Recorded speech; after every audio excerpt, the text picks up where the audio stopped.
3, 2. Good afternoon. Let me begin by saying to those of you who have lost your jobs in this pandemic, and there are millions of you, some of us in Washington, some of us have not forgotten about you. And we have not forgotten about the 90 million people in this country who are uninsured or underinsured and cannot afford to go to a doctor when they need to. And the many millions of people who are scared to death about being evicted from their apartments or losing their homes because they lack the income to pay their rent or mortgage. And in many ways, that is exactly what this entire campaign is all about. It's about whether we will have a government that finally stands up for working families, the people who are struggling like never before, or whether under Trump, we will continue a government in which the very, very rich get much richer, while so many of us live in fear and desperation. Let us be clear. While Donald Trump forgot to talk about it in his speech the other night, we are now experiencing the worst economic crisis since the Great Depression. Over the past 5 months, more than 30 million Americans have lost their jobs, and today there are more Americans unemployed than at any time in our nation's history. Trump forgot to talk about it the other day, but that's the simple truth. Since the pandemic, over half of the American people have seen a loss of income, and 12 million Americans recently lost their employer-provided health insurance. Meanwhile, let us be clear, not everyone is hurting in Trump's America. While the middle class is collapsing and poverty is growing, we are witnessing a massive increase in income and wealth inequality. Over the past 5 months, and I hope all of you will hear this, over the past 5 months, 467 billionaires have seen their wealth go up by some $800 billion. Now, as all of you know, the House has acted. And what everybody should understand is that over 3 months ago, the House of Representatives responded to the enormous pain and suffering of the American people by passing a $3.5 trillion economic relief package. The HEROES Act, passed by the House in May, would extend the $600 a week increase in unemployment benefits. It would provide working class Americans with another $1,200 stimulus check. It would provide $175 billion in rental and mortgage assistance to prevent millions of Americans from losing their homes. It would provide nutrition assistance so that so many of our seniors and people with disabilities and children will not go hungry. It would provide over $900 billion to state and local governments to prevent the massive layoffs of teachers, firefighters, nurses, and construction workers. It would provide hazard pay to essential workers. It would also provide vital funding for election security and the United States Postal Service. That is what the House of Representatives passed 3 months ago. And what has Mitch McConnell and the Republican leadership in the Senate done since then? And the sad and pathetic answer is they have done absolutely nothing except pass a bloated budget for the Pentagon and take a vacation. Now, some of you may have heard that Trump signed some executive orders at his country club 3 weeks ago. It will not surprise you to learn that these executive orders are a total fraud and a complete scam and will do virtually nothing to address the crises that we face. His so-called executive order on housing will not prevent one family from being evicted. It will do nothing to prevent foreclosures. and it has not provided 1 cent to Americans struggling to desperately keep a roof over their heads. Trump's absurd proposal to permanently terminate the payroll tax could defund Social Security and eliminate benefits for senior citizens and people with disabilities in less than 4 years. Now, that's not Bernie Sanders telling you that. That is exactly what the Social Security Administration recently reported to us. And Trump's executive order on unemployment benefits has been a total disaster. Instead of maintaining the $600 a week in supplementary benefits for unemployed workers, Trump came up with a cockamamie approach which, at best, would provide half of that for a few weeks.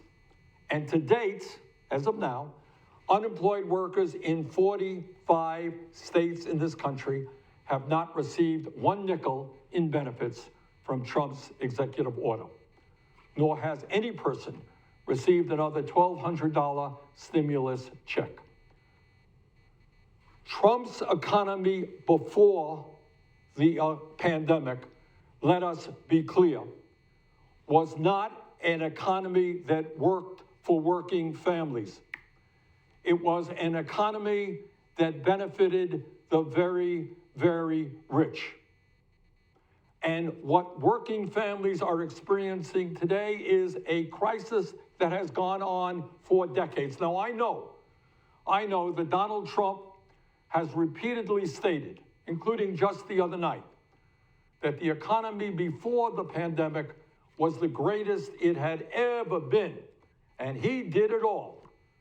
Well, I don't want to shock anybody, but what Donald Trump said was a lie.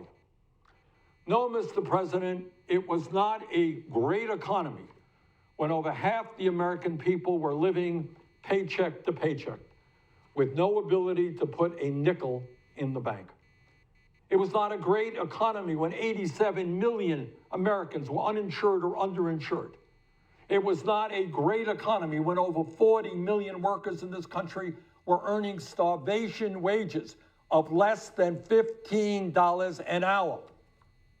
It was not a great economy when 40% of our people did not have the savings to pay for a $400 emergency.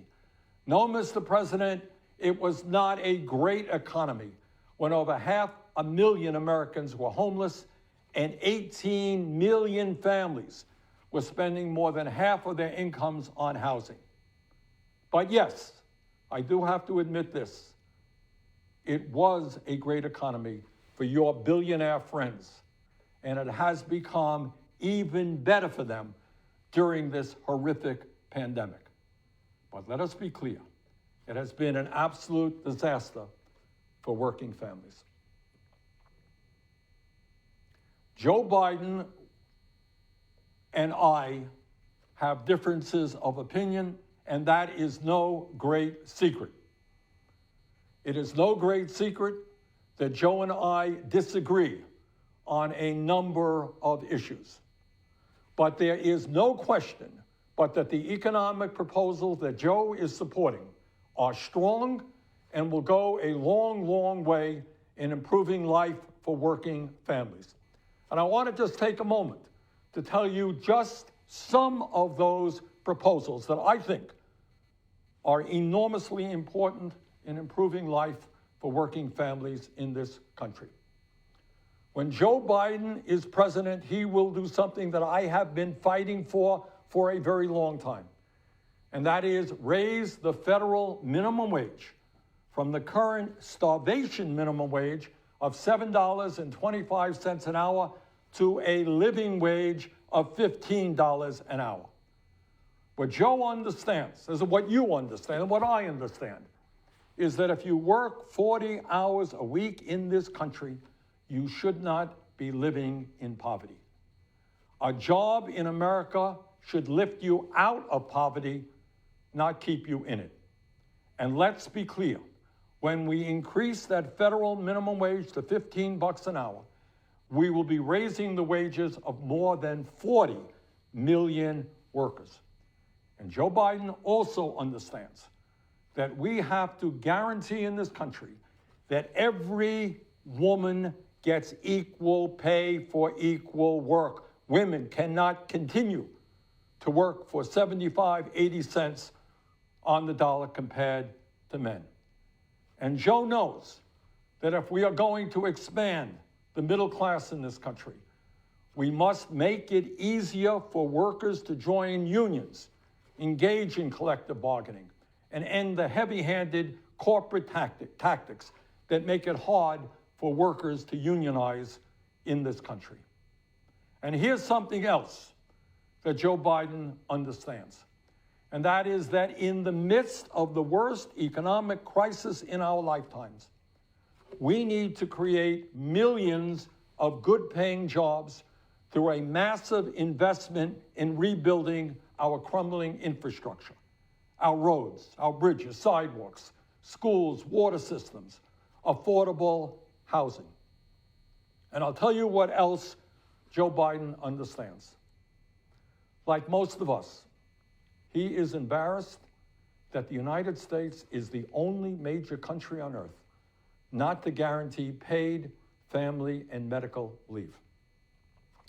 When a woman in this country gives birth, she should not be forced to go back to work after 1 or 2 weeks. When a kid gets sick, mom or dad should be able to stay home and not lose a day's pay. That is why Joe has proposed at least 12 weeks of paid family and medical leave for working families. And when we talk about babies and young children, we all know that our current child care system is totally inadequate. Our children and their parents deserve high quality, reliable, and affordable child care. And that's why Joe has proposed universal pre-K education for every 3- and 4-year-old in this country. And when we talk about making sure we have the best educated workforce in the world, Joe understands that we need to make public colleges and universities and trade schools tuition-free for working families. As some of you may recall, last year, I traveled to Canada with a group of diabetics to buy insulin, a life and death drug for more than 30 million Americans. And here's what we found. You can buy insulin in Canada, a few miles away from our border, for 1/10 the price that it is sold here. No, you did not mishear me. The same product made by the same company is sold for 1/10 of the price in Canada. But it's not just Canada, and it's not just insulin. While the drug companies, through their collusion, price fixing, and greed, make obscene levels of profit, we in the United States pay by far the highest prices in the world for prescription drugs. Joe Biden understands that we must take on the pharmaceutical industry and significantly lower drug prices in this country. Now, as many of you know, the United States is the only major country not to guarantee health care for all people. Meanwhile, despite paying almost twice as much per capita for health care as the people of any other country, over 90 million Americans are uninsured or underinsured, and over 500,000 of our people go bankrupt every year because they cannot afford to pay their medical bills. While Joe Biden and I disagree on the best path to get to universal coverage, his proposal will greatly expand access to health care and make it more affordable for tens of millions across this country. He will lower the eligibility age of Medicare from 65 down to 60. Millions more people will become eligible for Medicare. And very importantly, he will expand Medicare to cover dental care, eyeglasses, and hearing aids. And he will substantially increase funding for community health centers to make sure that millions of Americans, often in rural areas and in urban areas, get the primary health care and mental health care that they desperately need. My friends, in the wealthiest country in the history of the world, we need an economy that works for all of us and not just the 1% and large corporations. There is no excuse for millions of workers in our country being unemployed and for tens of millions lacking health insurance. There is no excuse for America having the highest rate of childhood poverty of almost any major country on earth, and for millions of our people forced to try to live on starvation wages. There is no excuse that we continue to have a dysfunctional trial care system, or that 500,000 of our people are homeless, and tens of millions of people struggle with high levels of student debt. This is a moment in history that all of us must stand together, Black and white, Latino, Asian American, and Native American. We must stand together. We must defeat Donald Trump. We must elect Joe Biden as our next president, and we must create an economy that lifts our people up. Thank you all very much.